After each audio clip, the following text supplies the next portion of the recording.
اعوذ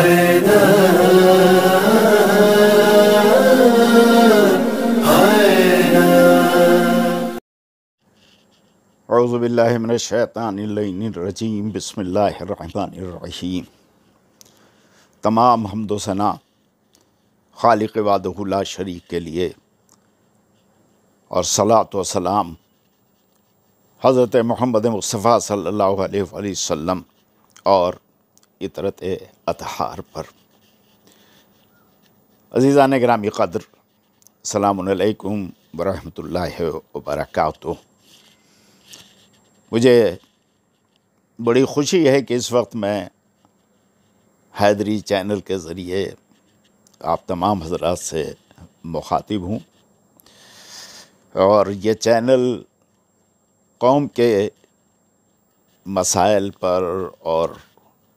جو اس وقت حالات کی ضرورت ہے اس سے متعلق پروگرام کو نشر کرے گا، اس پر گفتگو کرے گا۔ اس چینل کے روح رواں جناب ذوالفقار زیدی صاحب ہیں، جو ایک عرصے سے اس بات کے لیے بے چین تھے کہ اس سوشل میڈیا کے پلیٹ فارم کو قوم کی بہبود اور فلاح کے لیے کس طرح سے استعمال کیا جا سکتا ہے۔ چنانچہ انہوں نے جو پہلا پروگرام، جس پروگرام کو میں نے کل دیکھا، آؤ مراٹھی پڑھیں، بہت اچھا کام انہوں نے کیا ہے، اس لیے کہ ہم مہاراشٹرا میں رہ رہے ہیں، لہٰذا ہمیں ریجنل لینگویج یعنی مقامی زبان جو ہے اس کا جاننا بہت ضروری ہے، اس لیے کہ جو یعنی ایک اس طرح سے بھی کہ زبان ہے اور زبان کو جاننا چاہیے۔ دوسری چیز یہ ہے کہ چونکہ مہاراشٹرا میں اگر آپ دیکھیں، بامبے کو چھوڑ دیں، ممبئی کو چھوڑ دیجئے، ناگپور کو چھوڑ دیجئے، لیکن اگر آپ جیسے کوکن کے علاقوں میں انٹیریئر میں جائیے یا اور دوسری جگہوں پر جائیے تو آپ دیکھیں گے کہ اکثر و بیشتر گفتگو میں ذرا مشکل پیدا ہوتی ہے، اس لیے کہ زیادہ تر لوگ مراٹھی بولتے ہیں اور وہ دوسری زبانوں کو ذرا مشکل سے سمجھ پاتے ہیں، لہٰذا یہ بہت اچھی بات ہے کہ ہم کو مراٹھی آنی چاہیے۔ اور دوسری بات یہ ہے کہ جتنی حکومت کی گورنمنٹ آف مہاراشٹرا کی اسامیاں ہوتی ہیں، جتنے امتحانات ہوتے ہیں، اس میں مراٹھی میرا خیال یہ ہے کہ اب ایک کمپلسری سبجیکٹ ہے کہ جس میں آپ کو اپیئر ہونا ہے اور جس سبجیکٹ میں آپ کو پاس کرنا ہے، لہٰذا یہ بہت ہی قدم جو ہے قابل تعریف قدم اٹھایا ہے ذوالفقار صاحب نے کہ اس وقت یعنی اس صوبے کی جو ضرورت ہے اس کو محسوس کیا ہے انہوں نے، اور یہ ہم نے دیکھا کہ دیکھیے اتنے کمپٹیٹیو ایگزامس وغیرہ ہوتے ہیں اور ہمارے بچے نہیں بیٹھ پاتے ہیں اس کے اندر بھی، اس لیے کہ ان کو مراٹھی یہاں کی زبان نہیں آتی ہے۔ تو یہ بہت اچھا کیا، اور میں آپ تمام ناظرین سے بھی گزارش کروں گا کہ آپ اس کو انکریج کیجئے، اس میں تعاون کیجئے، اس میں لوگوں کو متوجہ کیجئے اس طرف کہ وہ اس بات پر دھیان دیں کہ بھئی آپ انگریزی پڑھ رہے ہیں، آپ دوسرے سبجیکٹ پڑھ رہے ہیں، تو آپ مراٹھی کیوں نہیں پڑھ رہے ہیں؟ جب آپ یہاں رہ رہے ہیں اور آپ نے سکونت اختیار کی ہے تو آپ کو اس زبان کو جاننا چاہیے۔ دوسری بات، اور اس کے بعد جو ان کے پروگرامات ہیں انشاءاللہ میرا خیال یہ ہے کہ ان کے ویورز کی تعداد بھی کافی بڑھ رہی ہے، جو بہت ہی قابل تعریف ہے کہ لوگ اس میں دلچسپی لے رہے ہیں۔ اور میں آپ سے عرض کر دوں کہ ہمارے بہت سے اس طرح سے چینلز ہیں جو قومی خدمات انجام دے رہے ہیں، مختلف طریقوں سے دے رہے ہیں اور سب قابل قدر ہیں۔ بہت اچھی بات یہ ہے کہ آج ہماری قوم کے زیادہ تر افراد سوشل میڈیا کا صحیح استعمال کر رہے ہیں، اور ہونا بھی چاہیے۔ جس قدر فائدہ اٹھا سکیں آپ اس سے فائدہ اٹھائیں، پہلی بات۔ دوسری بات یہ ہے کہ چونکہ اس کا افتتاح تو غدیر میں ہو چکا تھا اور اب آج 21 تاریخ ہو گئی ہے، ایک دو دن کے بعد 2223 کے بعد 24 کی تاریخ جو ہے وہ مباہلے کی تاریخ ہے، مباہلے کی تاریخ ہے۔ یہ بھی بڑا اہم واقعہ ہے تاریخ اسلام کا مباہلہ، اور میں تو یہ سمجھتا ہوں کہ قرآن مجید پڑھنے والے،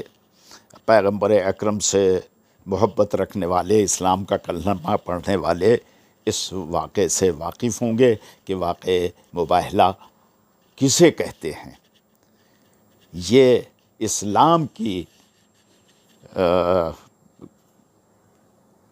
ایک بہت میں کیسا ایسا لفظ استعمال کروں کہ جو آپ تک پہنچ جائے، اس واقعے نے اسلام کا جو ایک دبدبہ پیدا کیا ہے وہ بڑا اہم ہے۔ اور واقعہ بھی عجیب ہے۔ دیکھیے 2 منٹ میں آپ کے لینا چاہتا ہوں کہ یہ واقعہ نہ جنگ کا واقعہ ہے، نہ لڑائی کا ہے، نہ بہت زیادہ بحث و تکرار کا ہے۔ مسئلہ یہ صرف تھا کہ حضرت عیسیٰ اللہ کے بیٹے ہیں یا اللہ کی طرف سے بھیجے ہوئے پیغمبر ہیں۔ نجران کے نصارہ، نجران مدینے سے قریب ہے، بہت زیادہ دور نہیں ہے، نجران کے نصارہ اس بات پر مصر تھے کہ نہیں، حضرت عیسیٰ اللہ کے بیٹے ہیں، اور پیغمبر اکرم صلی اللہ علیہ وسلم انہیں مثالیں، مختلف مثالیں دے دے کے یہ سمجھانے کی کوشش کر رہے تھے کہ اس وحدہ لا شریک کا کوئی بیٹا نہیں ہے، حضرت عیسیٰ پیغمبر ہیں، نبی ہیں، رسول ہیں۔ لیکن وہ بہرحال ماننے پر جب تیار نہیں ہوئے اور اپنی کٹ حجتی پر قائم رہے تو پھر قرآن اللہ نے آیت نازل کی پیغمبر اکرم پر کہ اب جب تمام حجتیں تمام ہو چکی ہیں اور اب بھی یہ اپنی کٹ حجتی پر جمے ہوئے ہیں تو ان سے کہیے کہ آؤ ہم مباہلہ کر لیتے ہیں، ندعو ابنانا و ابناکم، تم اپنے بیٹوں کو لاؤ، ہم اپنے بیٹوں کو لے آئیں گے، نساءنا و نساءکم، تم اپنی عورتوں کو لاؤ، ہم اپنی عورتوں کو لاؤں، انفسنا و انفسکم، تم اپنے نفسوں کو لاؤ، ہم اپنے نفسوں کو لے کے آئیں گے، اور بیٹھیں گے، ثم نبتہل فنجعل لعنۃ اللہ علی الکاذبین۔ چونکہ بحث چل رہی تھی حق اور باطل کی،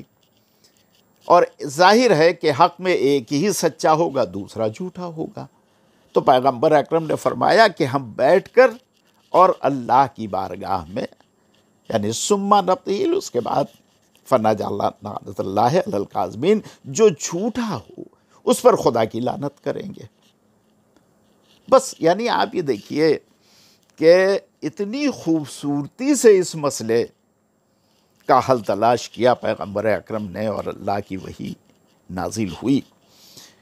چنانچہ نصارہ نجران جو آئے تھے نہ چلے گئے اور جا کے اپنی تیاری میں مختصراً آپ کی خدمت میں عرض کر رہا ہوں، اس لیے کہ 10 منٹ کے اندر بات ختم کرنی ہے، اور تقریباً 9 منٹ تو ہو ہی رہے ہیں، 1-2 منٹ اور ہو جائے گا۔ چنانچہ وہ تاریخ اور سب طے ہوا، اور پیغمبر اکرم چلے اس جگہ کی طرف کہ جہاں مباہلہ ہونا تھا، اور چلے تو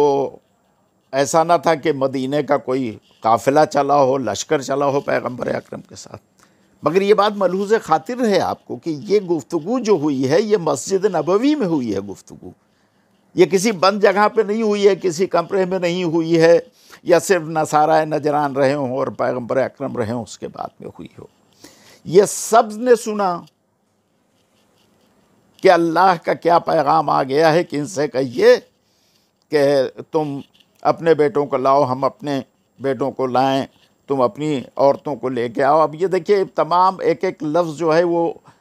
اس پر گفتگو کی جا سکتی ہے، مثلا بیٹے پر، مثلا عورت پر، مثلا نفس پر۔ اب اس کا وقت نہیں ہے، یہ سب باتیں ایسی ہیں کہ جن پر سیر حاصل گفتگو ہونی چاہیے کہ تو یہ تو سبھی نے سنا۔ پھر اس کے بعد یہ ہوا کہ کچھ نہیں سمان ہفتے، اس کے بعد بیٹھ کے اس کے بعد ہم جو جھوٹا ہے اس پر خدا کی لعنت کریں گے، جو جھوٹ خدا کی لعنت کریں گے، ہے یا نہیں؟ تو اتنا بہترین موقع تھا تو لوگوں کو ساتھ آنا چاہیے تھا پیغمبر اکرم کے۔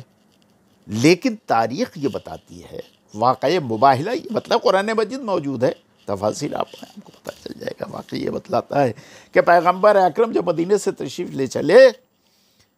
تو ایسا نہیں کہا کہ بھائی سب، کسی کو روکا بھی نہیں انہوں نے، چونکہ اللہ کا حکم آیا تھا۔ لیکن جو چلے تو گود میں امام حسین علیہ السلام، انگلی پکڑے ہوئے امام حسن علیہ السلام، جناب فاطمہ زہرا پشت پر، اس کے بعد مولا علی پشت پر۔ ذرا غور فرمایا آپ نے، یعنی کل کتنے افراد تھے؟ پنجتن تو تھے نا، یہی پنجتن جو ہمیں چادر کے نیچے نظر آئے، جس کا بیان خود قرآن مجید میں آیت تطہیر کے ذریعے کیا گیا ہے، یہی آئے نا۔ تو سوال یہ پیدا ہوتا ہے کہ پیغمبر کی رسالت کا مسئلہ تھا کہ جس کے لیے آ رہے تھے، یا کوئی اور مسئلہ تھا؟ تو یہ پیغمبر کی، انہوں نے یہ نہیں کہا کہ آپ اللہ کے رسول نہیں ہیں، نہیں، وہاں تو بحث تھی کہ حضرت عیسیٰ اللہ کے بیٹے ہیں، پیغمبر نہیں ہیں، اور رسول اللہ فرما رہے تھے کہ اللہ کی طرف سے بھیجے ہوئے پیغمبر ہیں۔ اور کتنی مثالیں دے دی، صالح ناقے کی مثال دے دیا، آدم، کتنی مثالیں دے دی، لیکن وہ ماننے کو تیار نہیں تھے۔ حضرت عیسیٰ اگر اللہ کے بیٹے ہیں تو توحید پر ضرب آ رہی ہے، اس لیے کہ وہ وحدہ لا شریک نہیں رہے گا، اور جب اللہ کے بیٹے ہیں تو ظاہر ہے کہ جس ماں کے پیٹ سے عالم وجود میں آئے، اس ماں سے بھی کوئی اللہ کا معاذ اللہ رشتہ رہا ہوگا۔ تو یہاں جو ضرب لگ رہی تھی وہ توحید پر ضرب لگ رہی تھی، تو اللہ کو کوئی اور انتظام کر لینا چاہیے تھا کہ اس کی توحید بچ جاتی، اس کی وحدانیت پر کوئی ضرب نہ آنے پاتی۔ لیکن اللہ نے کوئی اور انتظام نہیں کیا، جانتا ہے، اسے معلوم ہے، اس کے علم میں یہ ہے کہ یہی وہ ہیں کہ جو میری توحید کے بھی محافظ ہیں اور میرے دین اسلام کے بھی محافظ ہیں۔ چنانچہ یہی لوگ آئے، کوئی نہیں آیا، دیکھنے والوں کا مجمع ضرور رہا ہوگا، دیکھ رہے ہوں گے کہ شان سے پیغمبر جا رہے ہیں، اور جب میدان مباہلہ میں تشریف لائے جہاں تھے تو وہ نصارہ بھی بڑے ہوشیار تھے بھائی، یہ سمجھ دیے بمبئی کی زبان میں بڑے شیانے تھے۔ انہوں نے کہا پہلے دیکھ لینا کہ نبی کس کو لے کے آ رہے ہیں، اگر مدینے والوں کو لے کے آ رہے ہیں تو جانا مباہلہ کر لینا، اور اگر اپنے گھر کے چنندہ افراد کو لا رہے ہیں تو مباہلہ نہ کرنا۔ تو دیکھنے والے نے دور سے دیکھ کے یہ خبر دی کہ پیغمبر آئے ہیں، مگر ان کے ساتھ ایک چھوٹا بچہ گود میں ہے، ایک انگلی پکڑے ہوئے ہے، ایک خاتون ہے جو پیغمبر کی پشت پر ہیں، اور ان کی پشت پر ایک مرد ہیں۔ تو ان کا جو سردار تھا اس نے یہ کہا کہ ان سے مباہلہ نہ کرنا، میں ان صورتوں کو دیکھ رہا ہوں کہ اگر یہ اشارہ کر دیں تو پہاڑ اپنی جگہ سے ہٹ جائے، کھسک جائے۔ اگر تم نے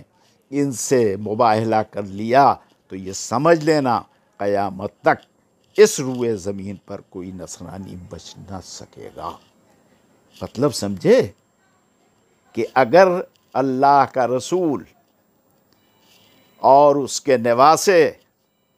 اور اس کی بیٹی اور اس کا داماد کسی پر لعنت بھیج دے تو سوائے تباہی اور بربادی کے اس کے نصیب میں کچھ نہیں ہے، اور جو تباہ اور برباد ہوگا وہ جہنم رسید ہوگا، جنت کی خوشبو بھی نہیں وہ سونگھ سکتا ہے۔ اس لیے کہ یہ وہ شخصیتیں ہیں کہ جن سے بہتر اس روئے زمین پر، اس سطح زمین پر کوئی پیدا نہیں ہوا ہے۔ یہ وہ شخصیتیں ہیں کہ جن سے بہتر کوئی سچا نہیں ہے۔ اسی لیے اللہ نے یہ حکم دیا ہے تمام صاحبان ایمان کو کہ صادقین کے ساتھ ہو جاؤ۔ یہ صادقین کوئی اور نہیں ہیں، یہ یہی ہیں جنہیں آپ میدان مباہلہ میں دیکھ رہے ہیں۔ اللہ نے انہیں فتح دیا اور اس فتح کے بدلے میں ان لوگوں نے جزیہ دیا۔ خداوند عالم اس موقع کو ہم سب کے لیے، عالم اسلام کے لیے مبارک قرار دے، اور ہم اس واقعے سے کم اتنا سبق تو لے لیں کہ زندگی میں صداقت اور سچائی کو کہیں جگہ دے دیں۔ اس لیے کذب قابل لعنت ہے اور سچائی قابل تعریف ہوا کرتی ہے۔ لہٰذا میں آپ تمام حضرات سے، اپنے ناظرین سے یہ گزارش کرنا چاہتا ہوں کہ اس مبارک موقع پر زیادہ سے زیادہ اس حیدری چینل کو شیئر کریں اور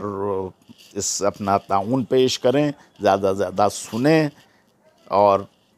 میں بھی جناب ذوالفقار زیدی صاحب سے یہ گزارش کرنا چاہتا ہوں کہ بہتر سے بہتر پروگرام دینے کی کوشش کریں، اصلاحی پروگرام دیجیے تاکہ سماج اور معاشرہ بہتر بن سکے۔ وعلیکم السلام ورحمۃ اللہ وبرکاتہ۔